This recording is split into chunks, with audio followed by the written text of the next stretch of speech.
Hello beautiful people, কেমন আছেন আপনারা সবাই? আমরা তো শ্রীমঙ্গলে ঘুরতে গিয়েছি, অনেক জায়গায় ঘুরেছি, খুব বেশি এনজয় করেছি। কি কি করেছি সব কিছুই আপনাদের সাথে শেয়ার করব। এই ফলটা শ্রীমঙ্গলে গিয়ে কে কে না খেয়ে ব্যাক করেছেন বলেন তো? যারা এই ফলটি টেস্ট না করেই শ্রীমঙ্গল থেকে ব্যাক করে ফেলেছেন তারা অনেক কিছুই মিস করে ফেলেছেন। আমার তো এর আগে কয়েকবার শ্রীমঙ্গলে যাওয়া হয়েছে, তাই আমি আগে থেকেই জানতাম শ্রীমঙ্গলের এই পাহাড়ি ছোট ছোট আনারসগুলো এত বেশি সুস্বাদু যে এটা না খেলে অনেক কিছু মিস হয়ে যাবে।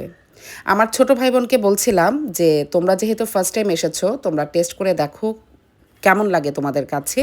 ওরা তো খেয়ে খুবই খুশি হয়েছে এবং বলছিল আপু সত্যিই অনেক বেশি সুস্বাদু।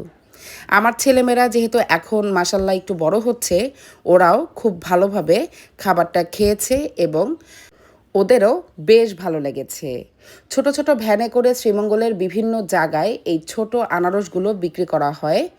এক এক জায়গায় এক এক রকম প্রাইস, কেউ 30 টাকা করে নেয় পার পিস, কেউ 40 টাকা করে নেয়। আমরা তো ঢাকায় আসার সময় বেশ অনেকগুলো আনারস সাথে করে নিয়েও এসেছি।